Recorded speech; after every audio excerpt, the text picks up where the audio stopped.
Porque se a nossa consciência estiver contaminada, nós não vamos perceber que aquilo ali está fazendo mal para nós. Quando as pessoas, quem sabe você pode conhecer, uma pessoa se diz crente, se diz evangélico, mas faz tanta coisa errada. E você vai conversar com ela e está tudo bem. Qual o problema? O problema dessa pessoa é que está com a consciência corrompida. Aí você pergunta assim, mas será que ele não sente o Espírito Santo entristecido? Aí eu lhe devolvo a pergunta, será que um dia ele teve a presença do Espírito Santo na sua vida?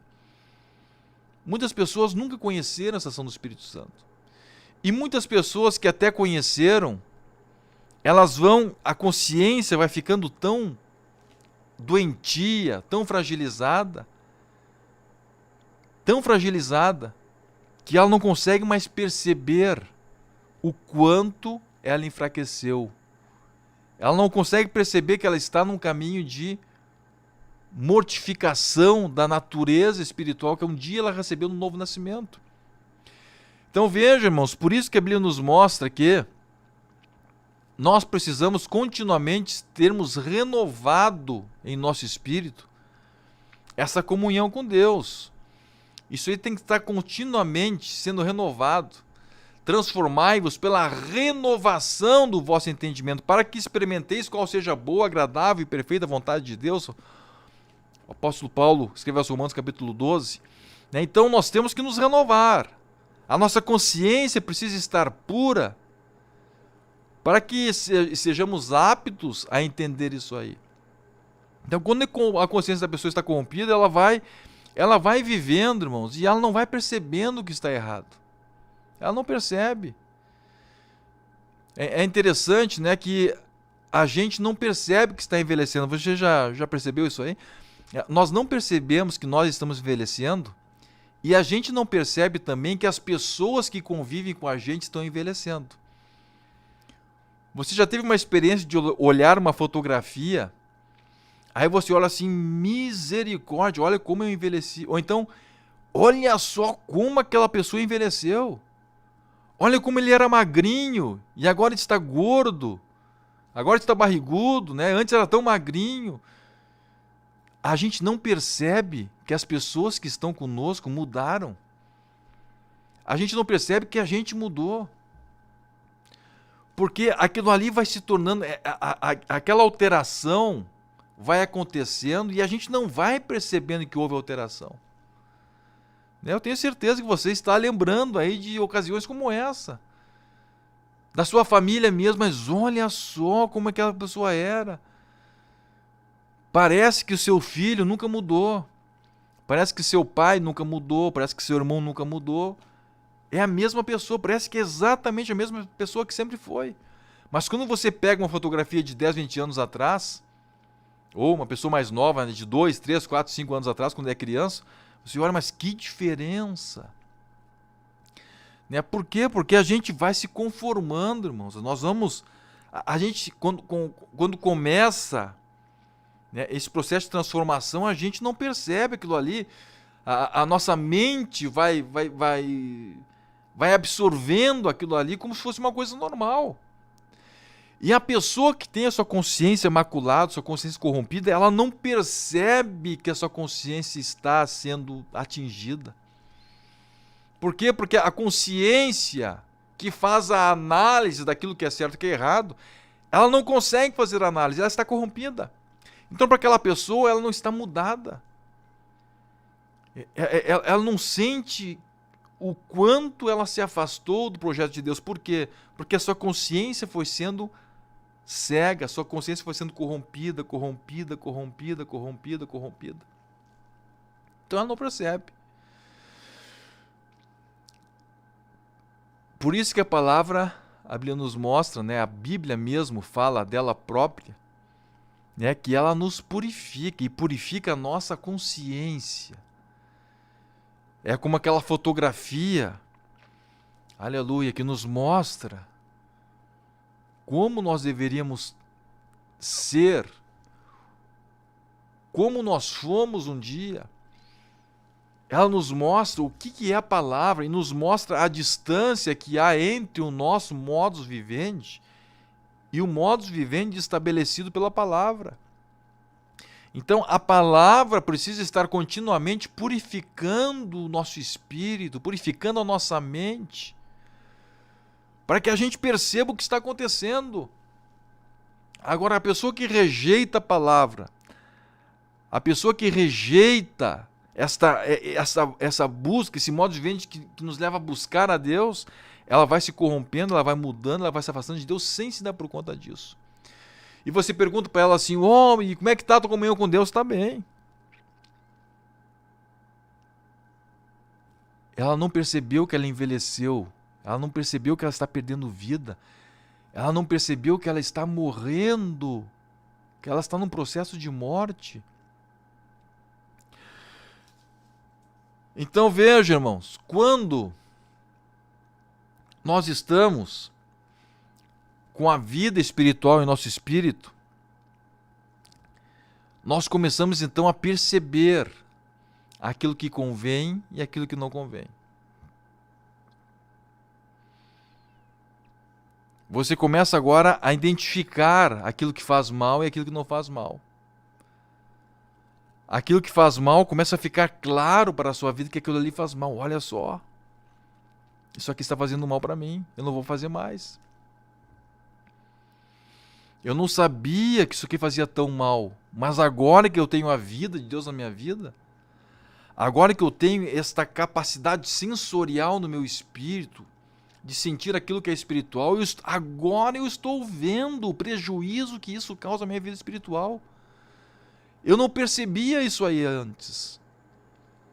Agora que eu entrei numa dimensão de vida, de comunhão com Deus, agora que eu estou entendendo o prejuízo que isso me causa. Antes eu não percebia, porque eu estava morto, eu estava corrompido.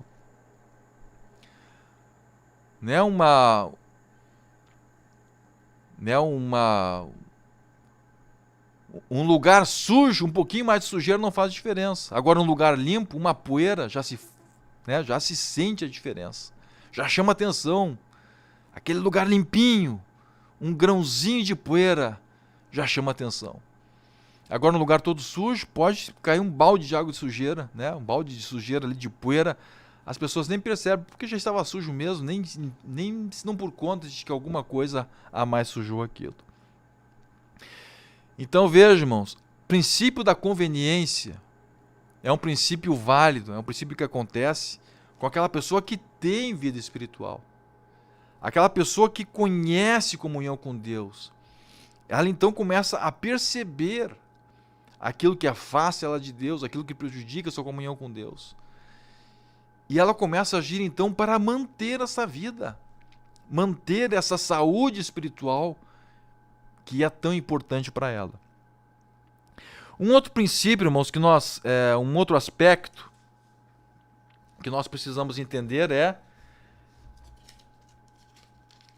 que a obediência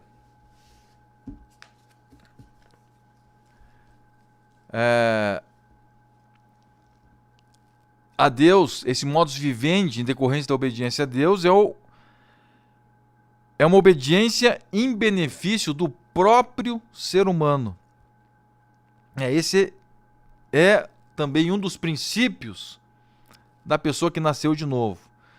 O novo princípio na motivação da obediência a Deus pelo homem. Então veja, a obediência e benefício do próprio ser humano, o modus vivendi do cristão revelado no Novo Testamento, não se constitui em regras de convivência entre pessoas. É a evidência visível, notória, de uma obra espiritual em que o Espírito Santo, cooperando com a vontade humana por ele impactada, opera uma mudança nas atitudes humanas. Então vejam, o modus vivendi do cristão não é uma regra de etiqueta, certo? O modus vivendi do cristão não é uma regra de etiqueta. Então a regra de etiqueta é necessária quando? A regra de etiqueta é necessária quando a pessoa quer conviver entre as pessoas, querer aparecer, querer ter transmitir alguma mensagem, enfim, ter algum relacionamento. Então aí vem aquelas regras de convivência interpessoal. A etiqueta, né, a origem dela lá na França, né, foi quando as pessoas tinham que entrar nos palácios, né, então recebiam aquelas normativas, né, de como se portar lá dentro. Não era de qualquer forma, né? Porque lá existe uma nobreza, então todas as pessoas precisam ser diferenciadas, né, na forma de agir, na forma de se portar. Então a etiqueta é uma coisa importante, mas o foco dela é o relacionamento entre pessoas. Agora vejam, quando nós falamos em modus vivendi produzido por uma vida espiritual, nós não estamos falando em convivência entre pessoas. Isso aí vai ser uma consequência. Isso aí vai se refletir na convivência interpessoal. Mas a suma do que nós estamos falando, já mencionamos isso na aula passada, é em relação à posição nossa como igreja espiritual. Então veja, nós estamos aqui na terra, mas nós não somos daqui. A nossa posição verdadeira, ela é no céu. Ela é celestial. Nós estamos com uma posição no mundo espiritual. Efésios 6,12, nós já vimos. Nossa guerra no mundo espiritual. Estamos assentados em Cristo nas regiões celestiais. Então veja, nós precisamos entender isso. Que a nossa guerra no mundo espiritual, nossa posição no mundo espiritual. Então, a nossa natureza espiritual, que está numa dimensão espiritual, está numa posição espiritual, é por essa natureza que nós vamos cuidar do nosso modus vivendi. É isso, é essa posição nossa espiritual que vai determinar como nós vamos agir, como nós vamos viver. A nossa cidadania, Paulo escreve, né? Nossa pátria está no céu, nossa cidadania está no céu, de onde também aguardamos o Salvador Jesus Cristo. Então, nossa pátria está no céu. O nosso grande cuidado, a nossa grande responsabilidade é nos mantermos nessa posição. É como se alguém, né, fosse membro de algum país, mas naquele país ele precisa então ter algumas regras. E nós temos na Terra mesmo, né, na Terra, quando as sociedades, que existem regras. Se você estiver dentro daquelas regras, você vai fazer parte daquela sociedade. Se estiver fora, você não vai fazer parte, pois nós fazemos parte de um corpo que é espiritual. Então, a nossa regra, o nosso modo de viver vai estar relacionado com a nossa presença, com a nossa participação neste corpo que é espiritual, que chama-se igreja, a igreja invisível, a igreja que é o corpo de Cristo. Aleluia, a igreja que está nas regiões celestes, de quem Cristo é o cabeça e nosso corpo. Aleluia, o nosso modus vivendi, nossa forma de viver tem como objetivo estar lá. Permanecer como corpo de Cristo, esta é a nossa busca, esse é o nosso alvo, esse é o nosso objetivo. Não adianta simplesmente estarmos aqui, né, numa religiosidade, mas não estamos na posição espiritual que devemos estar como igreja, sendo o corpo de Cristo, da igreja invisível. Então veja, irmãos, nesse sentido então que nós colocamos, né, que o modus vivendi do cristão é a evidência visível, notória de uma obra espiritual em que o Espírito Santo cooperando com a vontade humana, ou seja, nós vamos estudar depois isso, né, a relação do Espírito Santo com a vontade humana, de forma que essa vontade humana impactada pela ação do Espírito Santo opera uma mudança nas atitudes. É um resultado da ação do Espírito Santo. que vai exercer uma mudança nas atitudes de uma pessoa que faz parte da igreja verdadeira, da igreja de Cristo. Muito bem, irmãos. E aí nós vamos para agora o terceiro tópico, que é o princípio da obediência por conveniência aplicado à vida cristã. Então veja, nós estudamos então que agora nós não vivemos mais o pode, não pode, tem que ser assim, não tem que ser assim, mas é questão de conveniência. É óbvio que depois a gente vai perceber que tem coisas que a gente não deve fazer, outras nós devemos fazer, mas não é porque existe uma questão legal, não é porque existe uma questão de legalismo. Veja, não existe nenhuma lei dizendo que você tem que colocar um casaco quando fizer uma temperatura de 5 graus. Aqui no sul, Rio Grande do Sul, aí com 5 graus, você coloca uma jaqueta, uma camiseta, um blusão. Lá pro norte, nordeste, você coloca, quem sabe, 2 jaquetas, mais 3 camisetas, né? Cada pessoa vai entender o que deve fazer. Imagine se tivesse uma lei no Brasil, se fizer 5 graus, você tem que colocar 2 camisetas e uma jaqueta. Aí o gaúcho, que está um pouquinho mais acostumado com frio, ficaria tranquilo, né? O nordestino e o nortista, que estão acostumados com calor, num clima mais equatorial, continuariam com frio. Ou seja, aquela lei estaria errada para eles. Mas agora, como existe em relação à sua vida o princípio da conveniência, ele vai entender que precisa cobrir-se em virtude do frio. O gaúcho vai colocar um pouquinho menos de roupa, o nortista, o nordestino vai colocar um pouco mais de roupa, né? Para quê? Para que sintam-se, estejam no mesmo conforto. Então veja, o gaúcho não pode dizer assim para o nordestino, para o nortista, você é um fiasquento aí, né? Colocando esse monte de roupa. Não. Ele está completamente certo. E o nortista e o nordestino não vão dizer para o gaúcho, olha só, tu é um exibido aí, né? Colocou pouca roupa só para dizer que não está com frio. Não. A necessidade de um foi diferente da outra em virtude do seu ambiente. Mas a conveniência foi atingida porque eles têm vida. Eles têm vida. Agora veja, se eles estiverem doentes, um deles estiver doente, vamos supor aí com uma doença que faz a pessoa não sentir frio. Nós sabemos que lepra, por exemplo, hanseníase, faz com que a pessoa perca a percepção, do tato.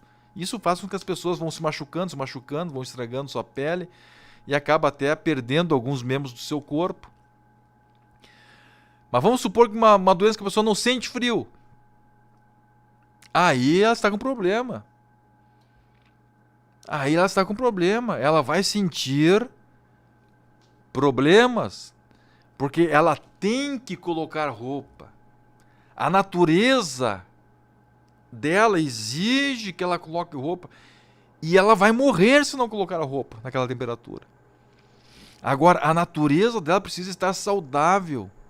Precisa estar viva. E veja, irmãos, para que ela consiga ter essa percepção, ela tem que alimentar a natureza dela. Exatamente, a grande questão é manter-se vivo. Quando nós nos mantemos vivos, nos alimentamos, eu como lá feijão com arroz, lá no Nordeste, na Amazônia, como a sua farofa também, que coisa boa aquela farofa deles, A gente acha que não é tão importante, mas depois a gente começa a provar aquela farofa. Olha, é muito boa aquela farofa, Tem vários tipos de farofa que os irmãos fazem lá. Então, veja, nós vamos alimentando nosso corpo. Vamos alimentando nosso corpo para que a gente tenha vida.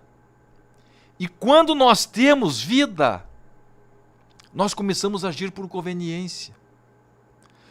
E na vida espiritual existe um processo semelhante. Eu tenho que alimentar o meu espírito para que ele tenha saúde, para que ele tenha vida, para que essa percepção sensorial aconteça. Aí tem uma pessoa que diz assim, eu não vou orar, não vou jejuar, eu vou sentir. Eu vivo assim, ó, eu sinto de Deus que tem que fazer isso, tem que fazer aquilo ali. Não lê a Bíblia, não ora, não jejua. Agora, me diga uma coisa, qual é o alimento dessa natureza espiritual? Qual é o alimento dessa natureza espiritual? É justamente a palavra, a oração, o jejum. Se essa pessoa não estiver com o seu espírito alimentado, com a sua natureza divina, que recebeu de Deus alimentada, ela não vai ter essa percepção. Ela vai estar doente. E vai chegar o frio e ela vai achar que não é frio, ela não vai sentir o frio. Né? Existe um grau, a pessoa que está num processo de caquexia, um processo de morte. Então, existe um momento que ela já não tem vontade mais de comer. Ela não sente mais vontade de comer. Aí diz assim, se ela não sente vontade, é que ela não está precisando. Não, aí que ela está precisando. Existem enfermidades. Eu estava falando um tempo atrás com um irmão nosso, que era pastor lá no Mato Grosso do Sul, ele comentando que ele pegou 2 vezes dengue. E ele diz assim, o que os médicos orientam? Diz assim, mesmo que você não tenha fome, você tem que comer. Você precisa se alimentar, você precisa estar com a sua natureza forte para reagir. Mas ele não sente fome. Mas por que ele não sente fome? Porque está doente. E assim também acontece, meus irmãos, muitas vezes com a pessoa que não alimenta a sua nova natureza. Ele diz assim, mas para mim é indiferente agir dessa forma, de outra. Por quê? Por que é indiferente? Por que ele não tem essa sensibilidade espiritual? Porque o seu espírito está morto. Porque ele está sem saúde. Ele não consegue ter essa sensibilidade. Então veja, para nós termos essa sensibilidade na nossa vida espiritual, nós temos que alimentar essa natureza. Aleluia! Glória a Deus! Como é que está essa alimentação? Como é que nós estamos alimentando a nova natureza? A Bíblia nos mostra, o salmista, nos mostra que bem-aventurado o homem que não anda segundo o conselho dos ímpios, não se detém no caminho dos pecadores, não se assenta na roda dos escarnecedores. Antes o seu prazer está na lei do Senhor e na sua lei medita de dia e de noite. De dia e de noite.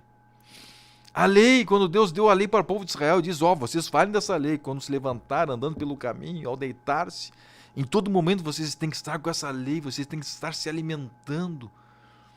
Nós precisamos alimentar o nosso espírito, nós precisamos alimentar a nossa consciência.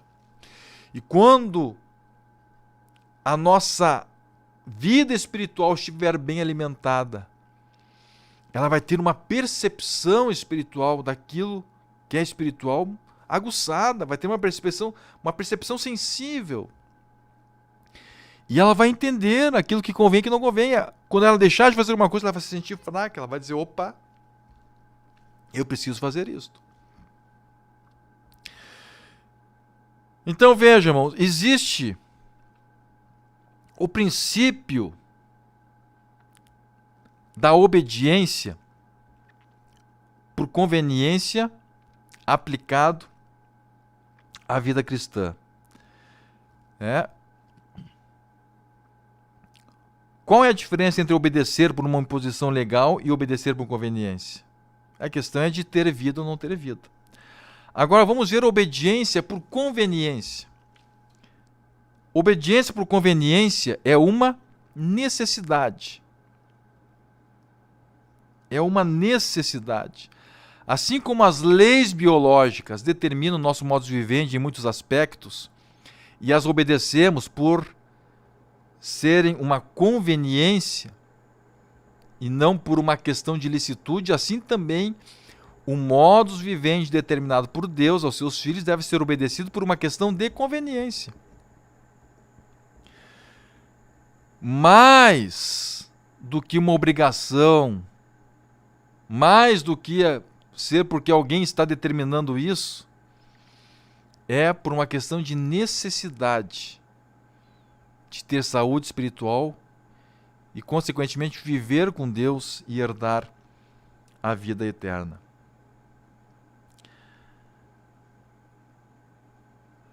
A conveniência nossa para a nossa vida física, né, o alimento que nós vamos comer, a frequência que vamos comer, o tempo que vamos dormir, não precisa. Por que não existe uma lei hoje para estabelecer isso? Porque simplesmente ter vida, né, isso aí vai nos mostrar isso necessário. Não existe uma lei dizendo, você tem que dormir 8 horas por noite. Não existe uma lei dizendo, você tem que fazer 6 refeições por dia. Não existe uma lei dizendo, olha, você tem que comer tanto percentual aí de carboidrato, tanto de proteína. Não existe. A conveniência vai mostrar para as pessoas. Se você quer ter vida, você vai agir de uma forma saudável. Você vai procurar dormir de uma forma saudável, você vai procurar se alimentar de uma forma saudável, porque a vida vai levar você a ter esse entendimento.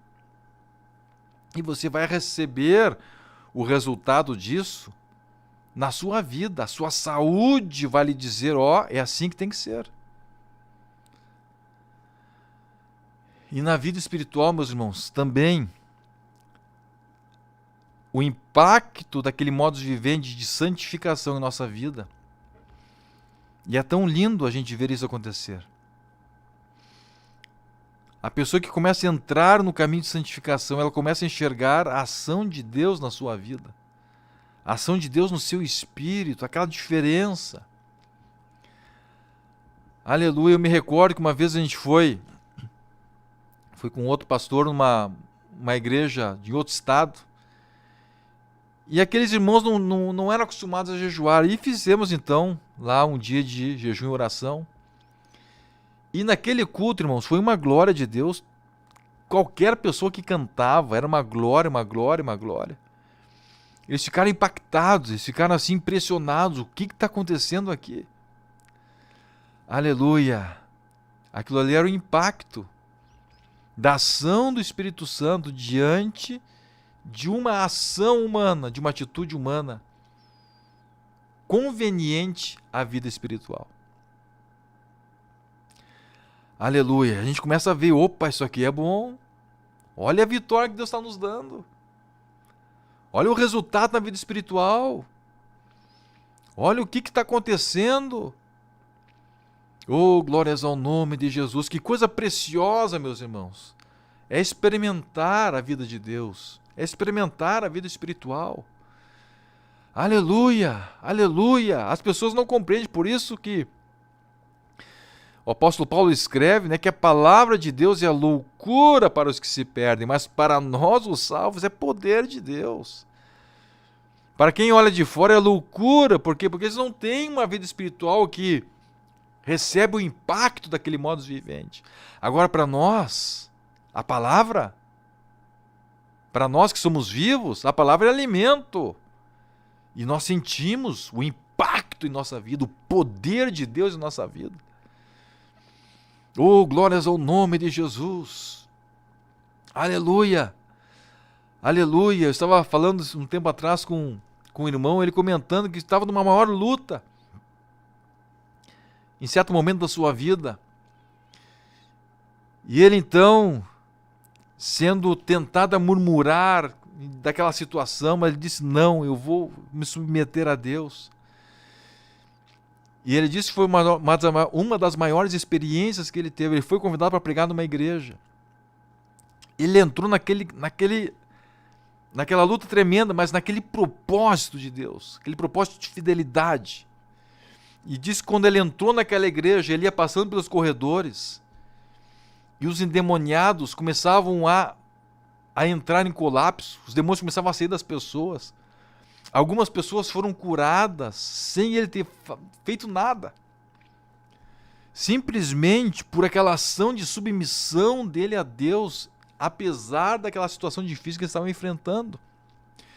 E depois, ele teve uma vitória completa naquela dificuldade dele, Deus deu uma vitória tremenda para ele. Mas veja, a posição dele diante daquela dificuldade, de submissão a Deus, revestiu ele, investiu ele de uma autoridade espiritual tremenda. Aleluia! Aleluia! Que coisa linda, irmãos! Oh, glória a Deus! É nós sentirmos o resultado daquela ação espiritual. Uma atitude que nós estamos tomando no mundo físico, mas é uma atitude que move-nos na nossa vida espiritual, que nos reveste de autoridade, que incrementa a comunhão espiritual nossa com Deus. Que coisa preciosa é isso! Por isso que o mundo olha para uma pessoa que está agindo assim, para ele é loucura. Mas para nós que sentimos o impacto daquilo na nossa vida espiritual, aquilo ali é poder de Deus. Aquilo ali é ação de Deus, é ação do Espírito Santo. Glória a Jesus. Agora veja, irmãos, o princípio da obediência por conveniência, ela tem algumas características. Primeiro, ela atinge a própria pessoa. E essa é uma grande diferença entre o propósito das leis humanas e das leis espirituais. Então vejam, as normas legais que determinam a ilicitude ou não de certas condutas na vida secular, na sociedade, são determinadas e estabelecidas em favor da sociedade. São estabelecidas em virtude da sociedade, não é da própria pessoa. Você tem que agir dessa forma para conviver bem. E a Bíblia nos mostra, né? Deus mesmo estabelece que isso é algo que tem que acontecer. Se a gente for ver lá em Lucas, capítulo 12, versículos 13 e 14, Lucas 12, versículos 13 e 14, Jesus, mesmo comenta sobre isso, diz assim a palavra: neste ponto, um homem que estava no meio da multidão lhe falou: mestre, ordena a meu irmão que reparta comigo a herança.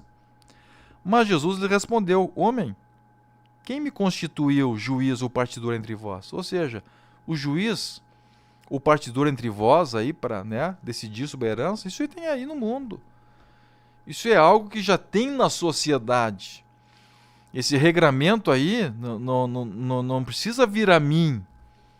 Já tem aí. Então Jesus mesmo, ele endossa essa ação de regramento social que existe hoje na sociedade. Romanos capítulo 13, versículo 1 nos mostra a palavra que não há autoridade que não tenha vindo de Deus. Toda autoridade, ela vem de Deus. Todo homem esteja sujeito às autoridades superiores.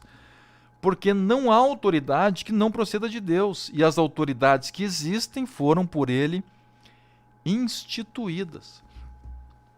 Então Deus mesmo estabelece que isso é bom. E nós vamos ver em todo o Novo Testamento nos mostrando que nós vamos orar pelas autoridades para que nós sejamos abençoados, para que tenhamos conforto como resultado das decisões acertadas, das decisões adequadas daquela autoridade em relação a toda a nação, toda a cidade, enfim, a todo o povo.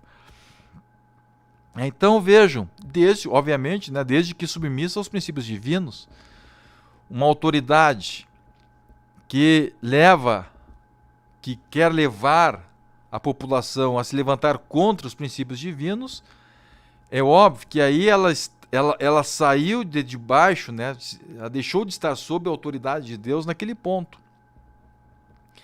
E nós vemos um exemplo claro disso lá na vida de Daniel. Então Daniel, ele era submisso ao rei, era submisso. Quando o rei disse que não podia orar a outro Deus durante aquele período de tempo, ele obedeceu ao rei? Não. Mas ele continuou sendo submisso? Continuou. Naquilo ali o rei tinha dito, não pode orar. 30 dias que não pode orar para ninguém. É só para o rei. Qualquer petição tem que ser feita só para o rei. Fez aquilo instigado pelos inimigos de Daniel. E a Bíblia nos mostra então que o Daniel continuou orando 3 vezes ao dia, via voltar para Jerusalém na sua janela, não mudou em nada a sua rotina, porque aquilo ali tinha sido estabelecido por Deus. Ele sabia que daquilo ali dependia a vida dele. Por que ele estava ali? Porque ele tinha vida com Deus, ele tinha a revelação de Deus. Ele era um profeta de Deus. Então, a vida dele dependia da comunhão dele com Deus. Como é que ele não vai alimentar a sua vida espiritual? Ele iria morrer.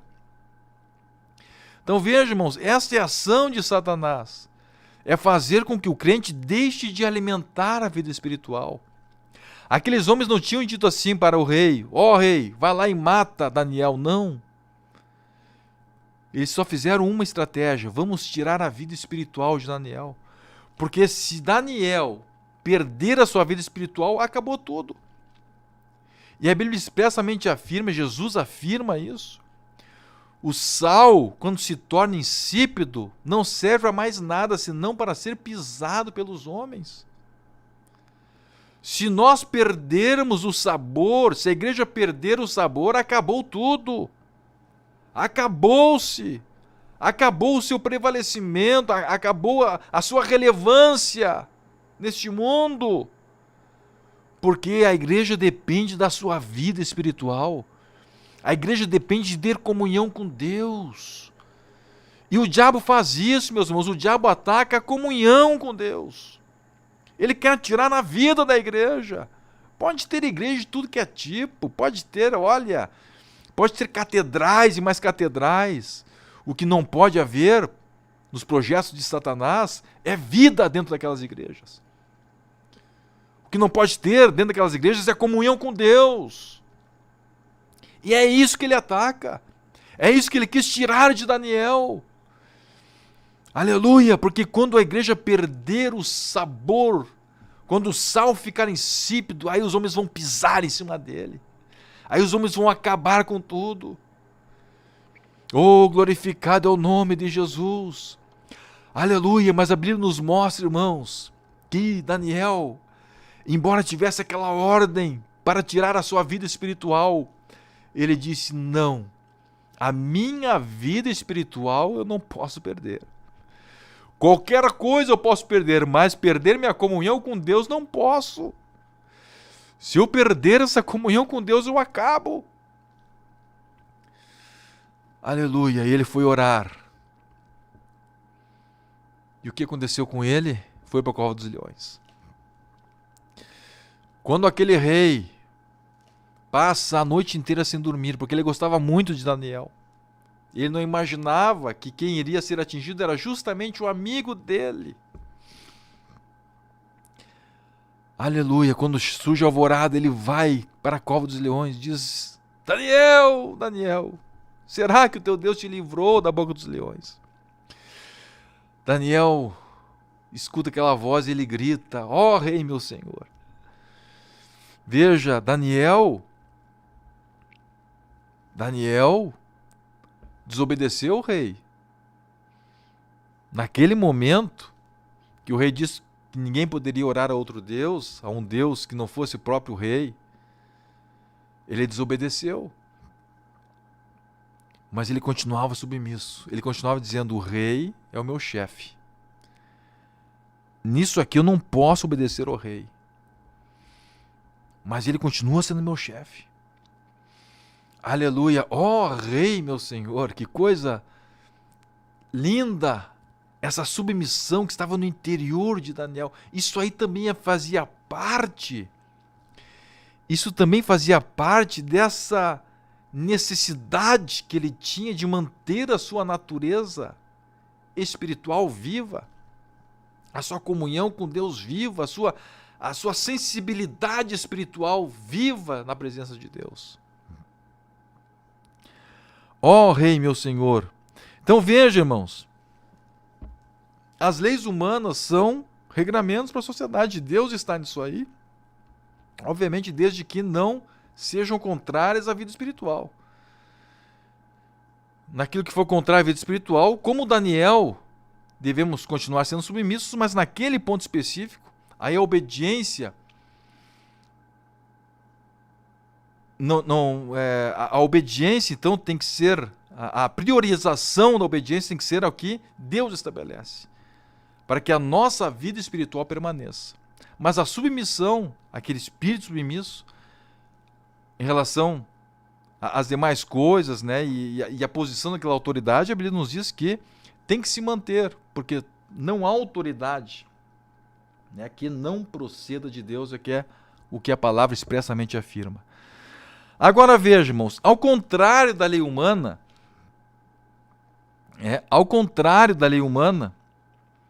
que é para a sociedade, a lei divina é direcionada especificamente para as pessoas. Pois a salvação é individual. A alma que pecar, essa morrerá. Então,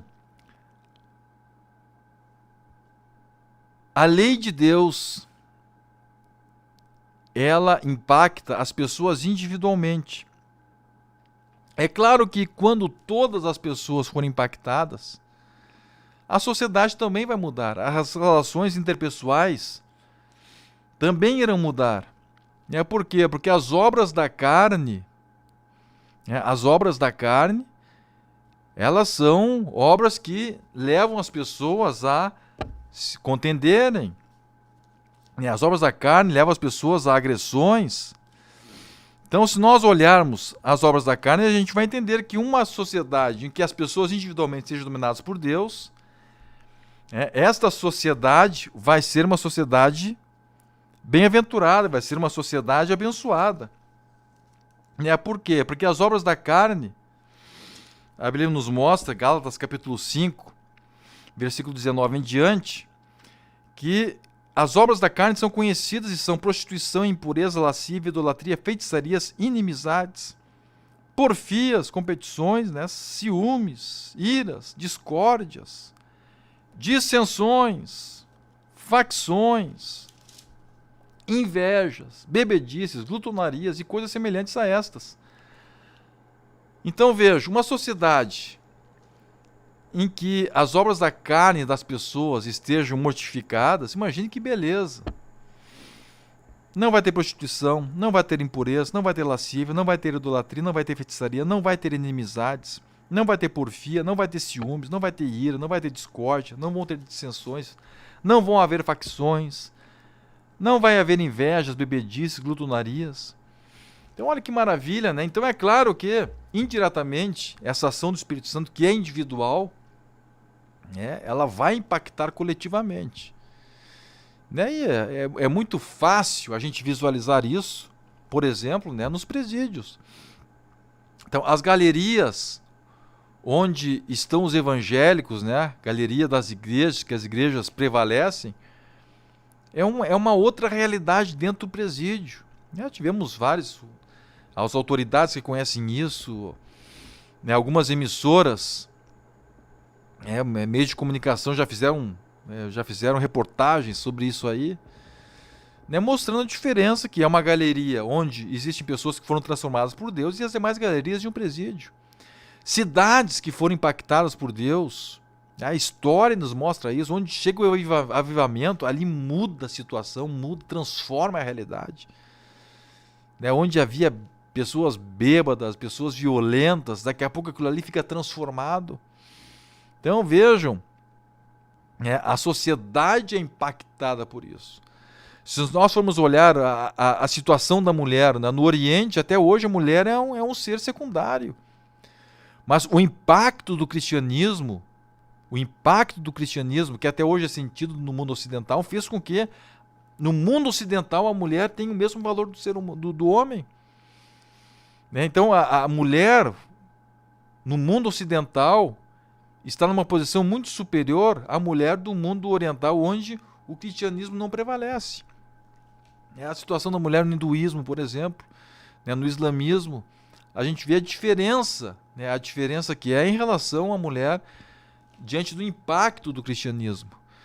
E não somente essas religiões que numerei, mas de uma forma geral, mesmo em religiões tribais, em crenças tribais, que não são tão prevalentes no mundo. Mas a gente vai ver lá onde não houve impacto do cristianismo, a mulher é relegada a um segundo plano. Então vejam que esta ação de Deus individualmente na vida de uma pessoa, ela vai sendo impactante também para as demais pessoas. Então, indiretamente atinge a relação social, né, de uma sociedade.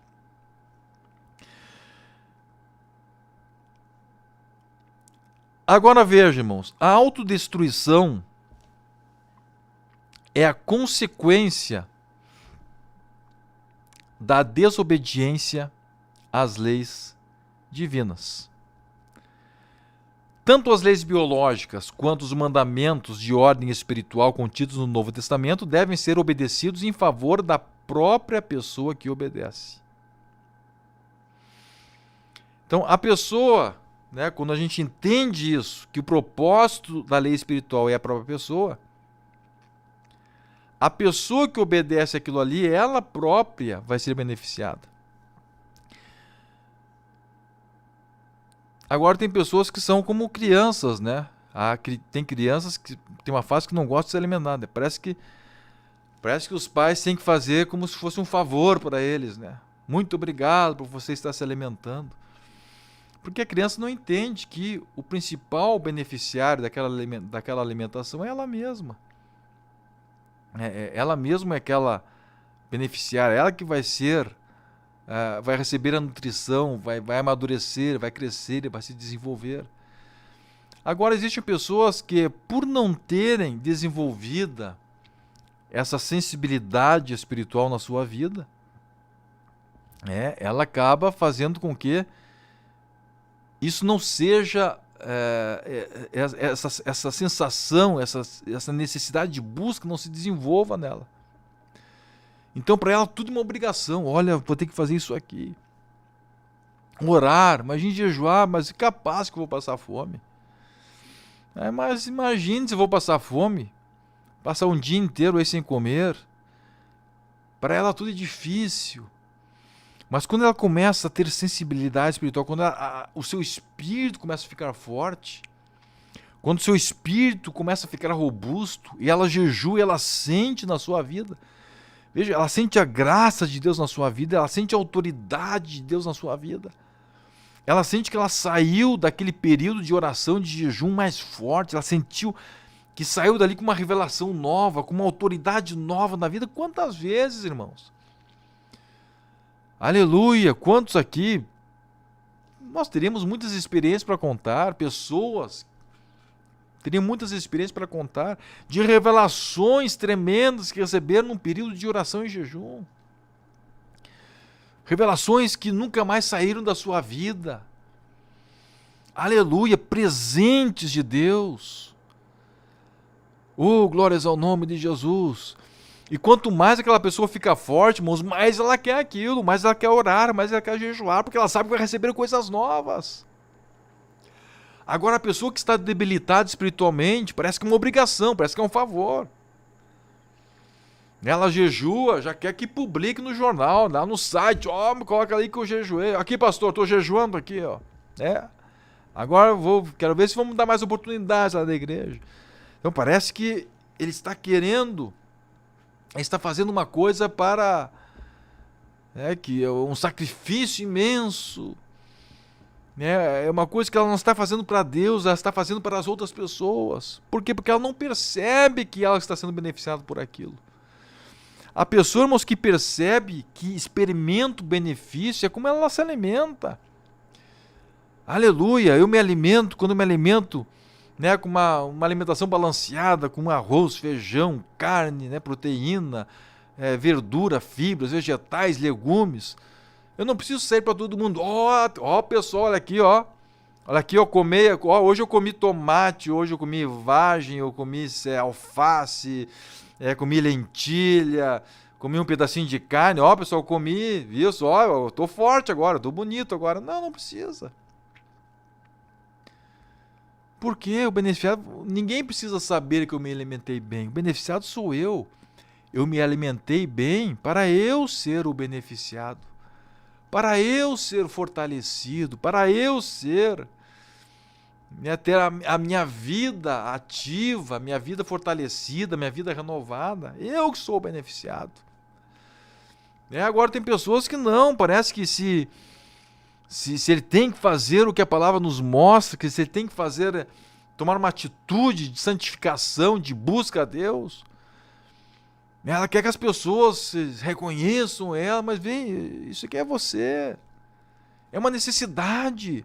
Ninguém precisaria, o certo seria ninguém dizer para você, você tem que fazer isso. Não, você mesmo sentir isso, eu tenho que fazer e eu sinto o resultado na minha vida.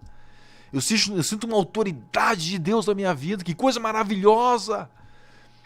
Que oportunidade maravilhosa eu estar na presença de Deus aqui. Que coisa preciosa! Que coisa boa eu estar numa igreja que me mostrou este caminho, que vive esta realidade, que vive esta revelação. Oh, glórias ao nome de Jesus! Aleluia! É um privilégio você estar no lugar onde tem comida. Um lugar que você pode se alimentar. Eu estava ouvindo de um irmão. Esse irmão, ele conta que ele teve um tremendo encontro com Deus na sua vida, na sua conversão. E ele começou a ler a Bíblia. É um irmão que lê muito a Bíblia e gosta, né? Ele é muito estudioso, né? Na vida secular também, na sua profissão. Né? E ele contou então que ele estava lendo a Bíblia, né, e orando, e Deus colocou na vida daquele irmão aquele sentimento, né, um sentimento de jejum, né, de oração. Só que ele estava indo numa igreja que não pregava isso. E aí foi com o tempo, ele parou de orar, parou de jejuar, parou de santificar a sua vida, e ele começou a morrer espiritualmente. Ele disse assim, ó, visivelmente. Ele começou a perder aquela revelação que ele tinha de Deus. Aí um dia ele estava em Porto Alegre e encontrou um colega dele de profissão que era do Ministério da Restauração, que congrega até hoje na sede. Ele disse, vamos lá na sede. Só que naquele momento que ele encontrou com este irmão, ele já estava na igreja onde ele estava, como aquilo ali era desvalorizado, e o pastor dele dizia, não precisa disso, não precisa orar, não precisa jejuar. Ele foi enfraquecendo. Ele foi ficando religioso. E aquele amor, aquela percepção espiritual que ele tinha no princípio, aquilo ali começou a ser perdido. Ele diz que nem mesmo em Jesus, mas ele não tinha mais aquela convicção de Cristo, aquela convicção da essência de Cristo na vida dele, aquilo ali foi se perdendo. E quando ele veio então no ministério, né, na sede do Ministério da Restauração, o primeiro culto, era um culto de terça-feira, ele entrou naquele culto. Foi tão grande o impacto de Deus na vida dele, que aquilo que ele tinha recebido lá no princípio, aquilo ali se renovou na vida dele.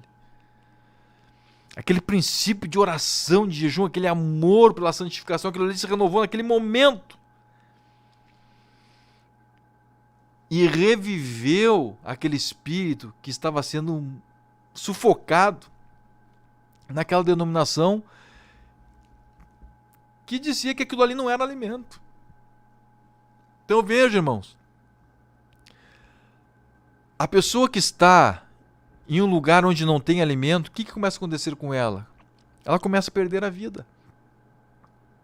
Então, quando nós estamos num lugar onde existe alimento, nós precisamos entender que aquela posição espiritual que nós estamos ali, que estamos sendo conduzidos, estimulados a tomar, não é uma questão de obrigatoriedade, não é uma questão de que vamos ser reconhecidos, não, irmão. Irmão, entenda isso, irmão, entenda isso. Você está tendo uma oportunidade. É uma oportunidade de você ser renovado, é uma oportunidade de você ser fortalecido. É uma oportunidade que você está recebendo de Deus. Não é uma obrigação, é um privilégio. Você está ali com a mesa posta, a mesa está farta. Ali tem alimento bom, aproveite isso. Aproveite que tem pessoas para orar juntamente com você. Aleluia. Que coisa maravilhosa, irmãos. Agora nós vemos os retiros sendo retomados, né? Embora com menos pessoas, em virtude do distanciamento social no interior do estado, né? Num sítio de retiros. Né? Mas cada final de semana é uma glória, cada final de semana é uma manifestação do Espírito Santo tremenda. Aleluia, a oportunidade que você tem de estar ali se alimentando. Aproveite, a comida está farta, a comida está sendo oferecida. Entenda isso, meu irmão, minha irmã, obreiro. Não é porque alguém está pedindo, não é porque alguém está obrigando, não. É porque você precisa, sua vida espiritual precisa, e você tem que aproveitar isso. Aleluia, se você nunca jejuou, comece a jejuar, tira um dia inteiro de jejum, daqui a pouco você vai aumentando. Aleluia, tira um dia inteiro e em vez de encerrar no dia, encerra no outro dia ao meio-dia, já fica um dia mais um pouquinho. Daqui a pouco Deus vai lhe dando essa revelação, esse fortalecimento, e você começa então a jejuar mais dias. Aleluia, você vai começar a ler a palavra, a santificação, em relação a todos os aspectos da vida. Você vai ver que aquilo ali é um prazer, você sente a aprovação do Espírito Santo na sua vida, quando você toma aquela decisão, quando você exerce aquelas atitudes. Oh, glórias ao nome de Jesus. Aleluia. A Bíblia nos mostra, irmãos, a Bíblia nos mostra, Romanos capítulo 8, versículo 6, porque o pendor da carne, ou seja, a inclinação para a carne, dá em morte, mas a do Espírito é vida e paz. Tiago 1, capítulo 1, versículos 14 e 15, nos mostra que, ao contrário, cada um é tentado pela sua própria cobiça. A cobiça que está no seu interior, quando esta o atrai e seduz. Então a cobiça, depois de haver concebido, dá à luz o pecado, e o pecado, uma vez consumado, gera a morte. Então veja, a inclinação da carne,